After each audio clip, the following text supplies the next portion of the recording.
My mother stole my $6,500 college fund for her husband's kids, kicked me out at 17. But when he left her with nothing and she came begging for forgiveness 6 years later, my response left them all shattered. I'm 24 years old. I work in marketing at a mid-sized company here in the Midwest.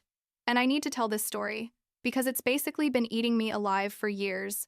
And just now, like a few weeks ago, I had a conversation with my mom that left me with a bunch of mixed emotions that I still haven't finished processing. I guess I should start at the beginning. When I was 16 and my mom met Greg, although honestly the real story starts way before that, when I was a kid and my biological dad left us. But that's another thing, and I honestly don't remember much about him because he abandoned me when I was like 3 years old. So for me, my mom was all I had, you know? It was just us two against the world for years. And yeah, we didn't have much money, but we were happy. Or at least I thought we were. My mom, Barbara, worked as an administrative assistant at a school and earned enough to support us. Nothing fancy, but we were fine. For as long as I can remember, she told me that education was a most important thing, that I was going to go to college and have a better life than hers. And that's why since I was like 10 years old, she started a fund for my college. Every month she'd save something, not much because she couldn't, but she was consistent. And I knew it because she told me all the time, "Look, Madison, this money is for your future, so you don't have to worry when it's time to go to college." She literally repeated it to me every time she deposited something in that account. By the time I was 16, there was like $6,500 in there, which I know doesn't sound like much, but for us it was a fortune. It was years of sacrifice and my mom choosing not to buy things for herself. Then she met Greg at work. He was the father of 2 students at the school where she worked. He had just gotten divorced and had 2 kids. Kayla, who was 15 at the time, and Ryan, who was 13. At first, everything seemed fine. I mean, my mom was happy and Greg seemed like a decent guy. His kids were kind of spoiled, but nothing out of the ordinary, I guess. What I do remember is that everything happened super fast. Like they met in March of my sophomore year of high school, and by September, they were already living together. Everyone under the same roof in our house, which honestly wasn't that big. They got married in February of the following year, not even a year after meeting. And I was there at the wedding smiling in the photos as if everything was perfect. When inside I was already starting to feel like something wasn't right. The signs started almost immediately after they moved in. But they were small things at first. You know? Like my mom suddenly had to ask Greg before buying me something, or like Kayla could stay out late at night but I had a 9 p.m. curfew. Or like Ryan could invite friends over whenever he wanted, but I had to ask permission, a week in advance. Things that individually didn't seem like a big deal, but that together started to form a pretty clear pattern that I was no longer the priority in my mom's life. What really opened my eyes was my 17th birthday. My mom had promised me a small party. Nothing elaborate, but something special. And it turns out that 2 weeks earlier was Kayla's birthday. She turned 16. And Greg convinced my mom to throw her a giant party. Like they rented an event hall. There was a DJ. Professional decoration. They invited like 80 people. The whole thing. It must have cost thousands of dollars easily. When my birthday came in October, my mom gave me a Target gift card for $50 and a set of towels for when I went to college. Towels. Literally towels. And when I asked her about the party she had promised me, she told me there was no money after Kayla's party and that I should understand that things had changed now that we were a bigger family. That's when I started to understand that my mom had changed. Or maybe Greg had changed her. I don't know. But she definitely wasn't the same person who raised me. The worst came. A few months later when they needed space for Kayla to have her own study area because apparently her room wasn't enough. And guess what the solution was? Converting my room, where I had literally lived my entire life, into Kayla's study space. And they moved me to the tiny guest room, which was basically a closet with a window. It was half the size of my previous room. I couldn't even fit all my furniture in there. When I tried to protest, my mom told me it was only for a year until I graduated and went to college anyway, as if that made it okay. Greg basically didn't work. I mean, he said he was a contractor or something like that, but I never saw him actually work. He was always at home watching TV or on his computer. And my mom was paying for everything. Absolutely everything. With her salary, which as I told you wasn't much to begin with. But somehow he had convinced my mom that his kids needed piano lessons, swimming lessons, expensive summer camps, designer clothes, while I kept wearing my old clothes and taking the school bus because there was no longer money to maintain the old car my mom had promised me when I turned 16. My senior year of high school came and I started applying to colleges, and that's where everything exploded in the worst possible way. It was January. I had just been accepted to a decent state university about 2 hours from home. Nothing fancy but a good program. And I was super excited because I was finally going to get out of that house and start my life. I told my mom we needed to review the college fund to see how much we had and how much more I needed to get in scholarships and student loans, and she got weird, like avoiding the topic, changing the conversation, telling me we'd look at it later.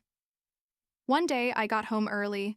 I think I got out of school early for some event or something, and my mom was in the kitchen with her laptop open looking at her bank accounts, and I saw her literally closing the page quickly when she saw me come in, but not quickly enough. I asked her directly, "Mom, where is my college fund? How much is in there now?" And she just went silent, looking at me with a face I'll never forget, a mixture of guilt and fear and like resignation. And she told me, "Madison, we need to talk." She sat down with me at the kitchen table and basically dropped the bomb that the money was gone, that it had been used to pay for Kayla and Ryan's extracurricular activities, for their private lessons, for Ryan's summer camp that cost like $3,000, for I don't know how many other things. She literally told me, "We all have to contribute now that we're a family," and that money was necessary to keep everyone happy. I just sat there unable to process what I had just heard, like my brain simply couldn't accept that my mom, had taken the money she had been saving for me for years and given it to her new husband's children. I asked her how much was left, praying that at least something remained, even $1,000, whatever, and she told me there was like $200 left. Out of $6,000, $500 there was $200 left. I started yelling at her. I think it was the first time in my life I really yelled at my mom. I told her how could she do something like that? That money was mine. That she had promised me for years it was for my education, and she just cried and told me she was sorry, but that Greg had explained to her that we had to be a united family, and that meant we all shared everything. Share. As if I had any choice in all this. Greg got home in the middle of our fight, and instead of staying quiet or admitting that he was the one who convinced my mom to steal my money, he started telling me I was selfish, that I only thought about myself, that Kayla and Ryan also deserved opportunities, that I didn't understand what it meant to be part of a real family because I had grown up without a father. He literally said that last part to me, that I didn't know what a family was because I had grown up without a father, and I felt something inside me just break. I told him he wasn't my father and never would be, that he was a deadbeat living off my mom's money and that he had manipulated a vulnerable woman into betraying her own daughter. My mom told me not to talk to Greg like that, to calm down, that we'd find a solution. But I already knew there was no solution, that my mom had made her choice, and she hadn't chosen me. I went up to my tiny room and started calling people. First I tried my Uncle Michael, my mom's brother, but he kind of tried to mediate and told me it was surely a misunderstanding.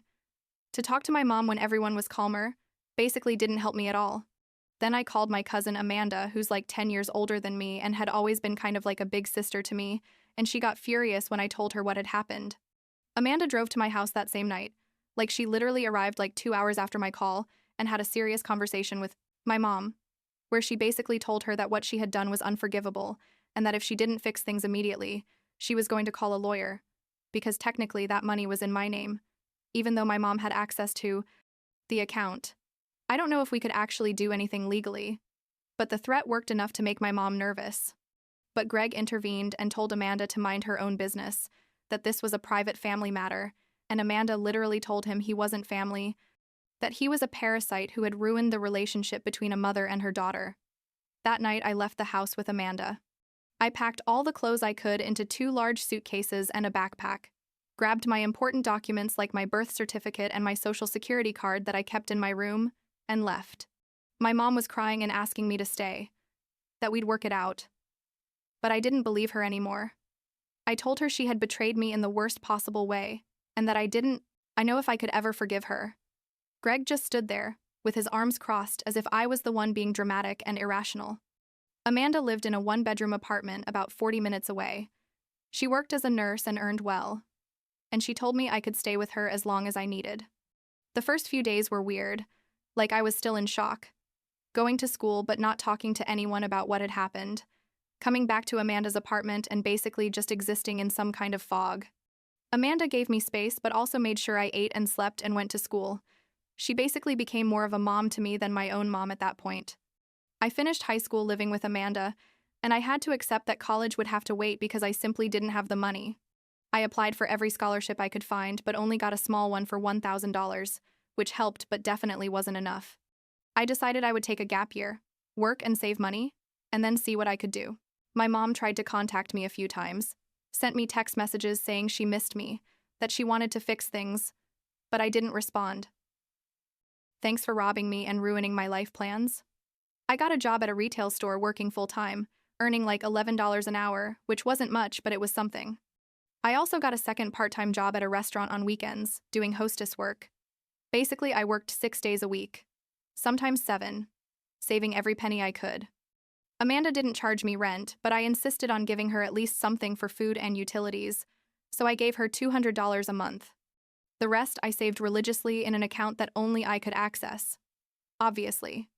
After like 8 months working like that, Amanda told me I should consider taking 1 or 2 classes at the local community college while still working, that I could do it part-time and it would help me stay on track toward eventually transferring to a university. She kind of convinced me that I didn't have to be all or nothing, that I could build my education little by little. So I enrolled in 2 classes per semester at community college, kept working my 2 jobs, and basically had no social life for like 2 years, but I was making progress. During all this time, my mom kept trying to contact me. At first, they were messages saying she missed me and wanted us to talk. Then they became more desperate when I realized that things with Greg probably weren't going well. She said things like she needed me, that she had made mistakes, but she was still my mom. I had her blocked on my personal phone, but sometimes she contacted me from unknown numbers or by email. Uncle Michael tried to mediate a couple of times, but I made it clear to him I wasn't ready to forgive or forget, and that honestly, I didn't know if I ever would be. When I was 20, I had already completed like 45 credits at community college maintaining a 3.8 gigapascals. I was still working and had saved like $12,000. I applied to transfer to the same state university that had accepted me 2 years earlier, and this time with my transferred credits, my savings, some student loans, and another small scholarship I got, I could finally go. Amanda helped me move into a shared apartment near campus with 2 other girls, and I remember that day thinking that I had managed to get here completely on my own, without help from my mom, and that felt bittersweet. Like I was proud but also sad that things had to be this way. College was hard, I'm not going to lie, because I was still working part-time to pay expenses while taking 15 credits per semester, but I was finally where I was supposed to be 2 years earlier. I studied marketing because I always liked the creative and strategic part of understanding what motivates people, and also because I knew there were good jobs in that field. I did my homework during work breaks, studied late at night, basically lived on autopilot for 2 more years, but it was worth it. I graduated at 22 with my bachelor's degree, and 3 months after graduating, I got a job at a digital marketing company here in the city, earning $52,000 a year, which, for me at that time, was more money than I had ever imagined earning. I was able to move into my own studio. Small but mine. I could buy a used but reliable car. And for the first time in years, I felt like I was finally building the life I had always wanted. Amanda was super proud. She cried every time we talked about how far I had come since that horrible night when I left my mom's house. And then, like 3 months ago, my mom contacted me again. This time it was different. It wasn't a text message from a random number.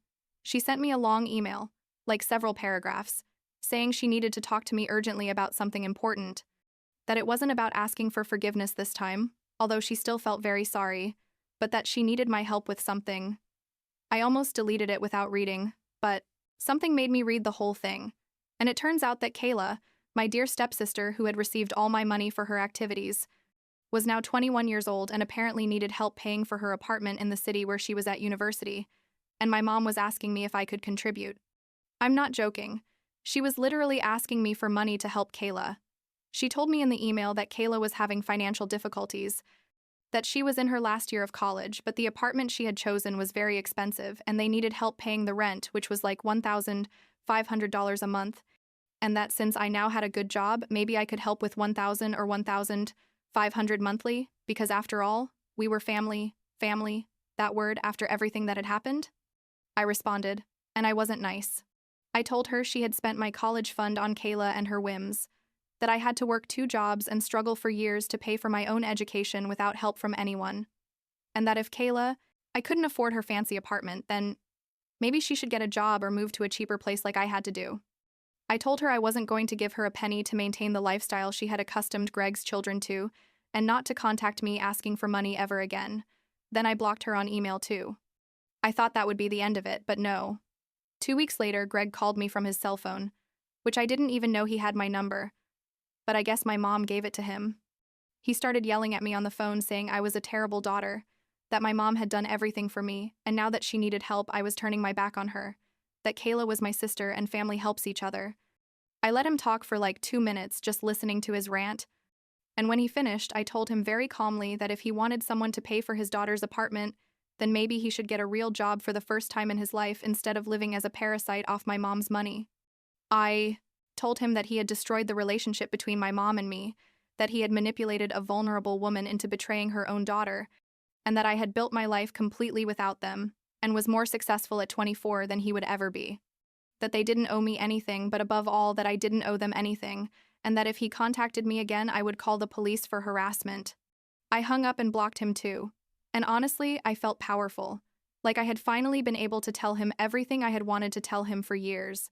But here's where things get interesting, or maybe tragic, depending on how you look at it.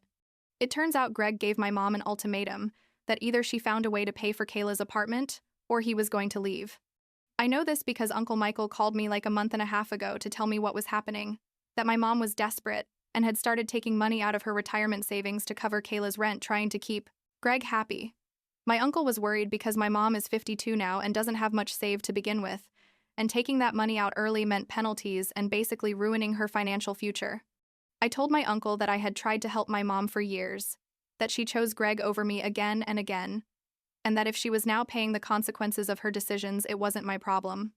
It sounded harsh when I said it, and I even felt a little guilty afterwards, but I also knew it was the truth.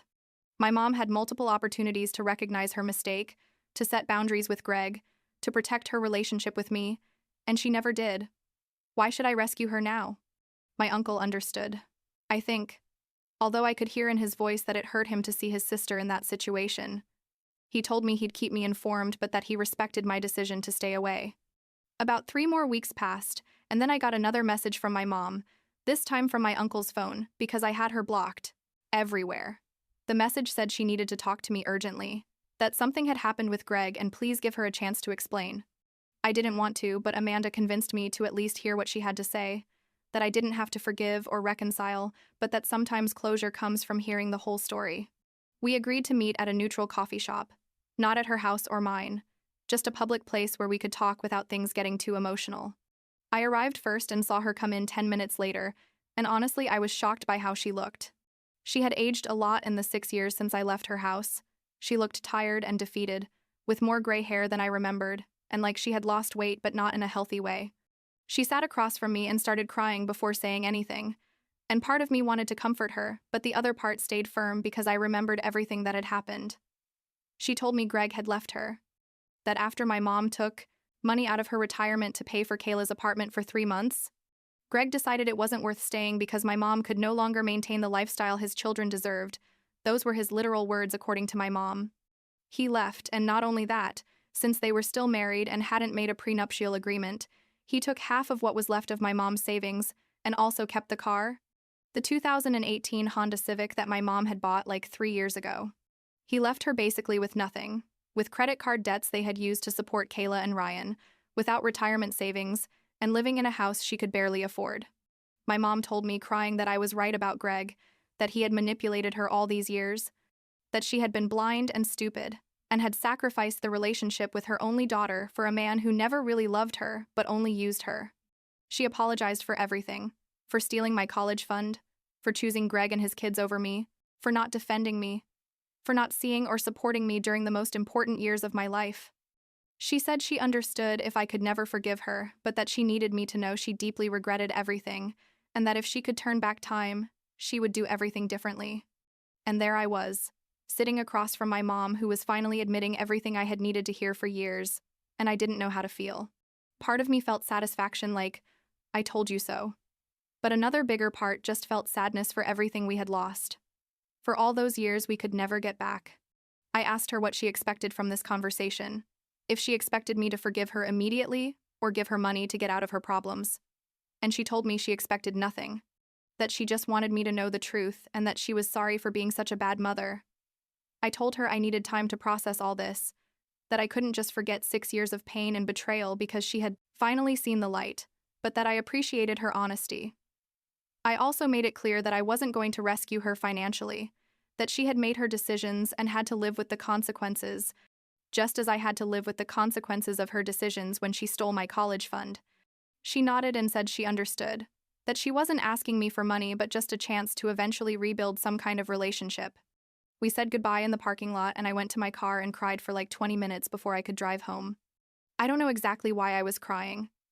If it was for my mom, for the relationship we used to have, for all the lost time, or simply for the weight of all this that was finally coming out after years of keeping it stored away.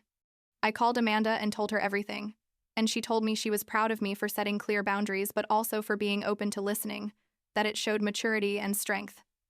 It's been 3 weeks since that conversation and my mom has sent me a couple of short messages. Nothing invasive, just things like, thinking of you, or, hope you're well, and I've responded briefly, keeping things cordial but distant.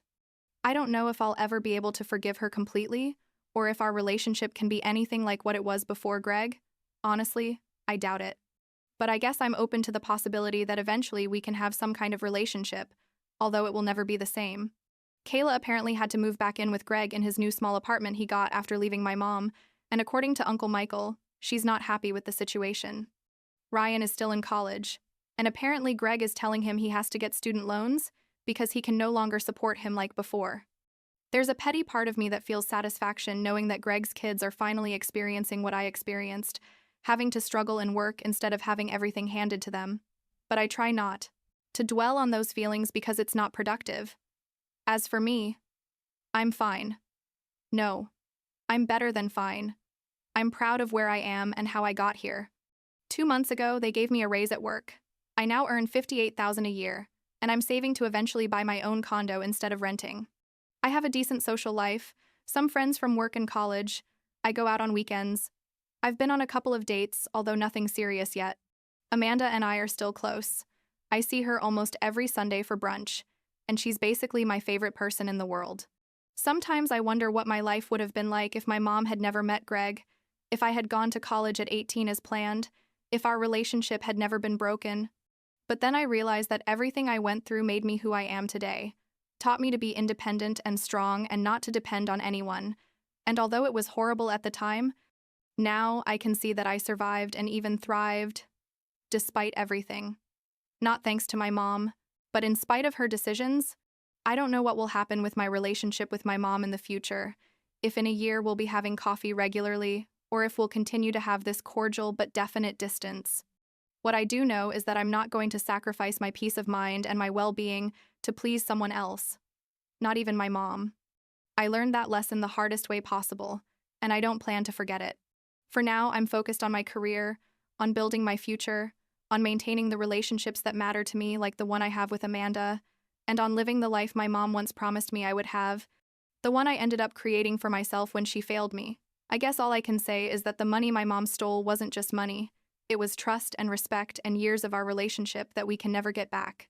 And now she's paying the price for those decisions, not because I'm vindictive, but because that's how consequences work in real life. You can't betray the people who love you and expect everything to be okay afterwards. You can't choose a manipulator over your own daughter and think there won't be repercussions. She knows that now, and I know it too, and we both have to live with that in whatever way we can.